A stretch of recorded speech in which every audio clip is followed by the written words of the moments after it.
خارج بلدي. أنا مثلا لو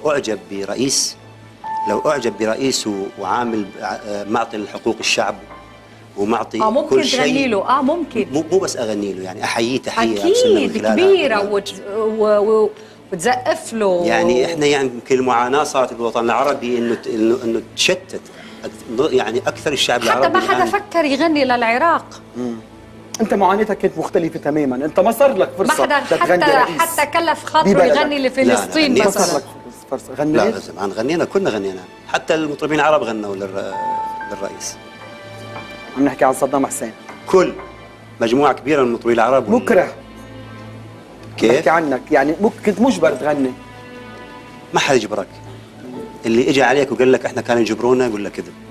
كاظم، عن الحكم او النظام في العراق، بس سؤال واحد، ايمتى اللي كتبته يلي متكتم عنه متكتم عليه رح تبوح فيه بكتاب بمذكرات في كثير اشياء؟ يعني اخر مره تركت العراق 96 او 97. نعم. انا عندي كتاب بدي اكتب فيه. رح تكتب فيه تقريبا وصلت عانيت قبل ما تترك العراق، قبل يعني ثاني يوم الصبح من بعد السهره يلي كانت قبل بليله وعيت واخذت ثيابك ورحلت، وكنت مصر انك بإرادتي. بإرادتك. انا رجل احب الحريه. بتسامحهم؟ اسامح من؟ ما حدا داني. انا كانوا في بلدي، في نقطه مهمه بدي اتكلم احكيها. أنا كنت في بلدي مقدر جدا محترم. كانوا الطرفين يعني الدولة والشعب، الدولة في بلدي والمعارضة خارج بلدي كانوا يبثون أعمالي، الكل الطرفين.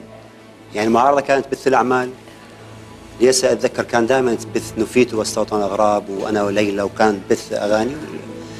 فأنا رجل موسيقى أعمل للشعب أكثر مما أدخل في طرق شوية صعبة اللي هي الأحزاب، اللي المعارضة. أنا أيد كل من عنده فكر، أيدهم كلهم حتى ولو اختلفوا، بس إذا كان هدفهم العراق فأبوسهم من جبينهم.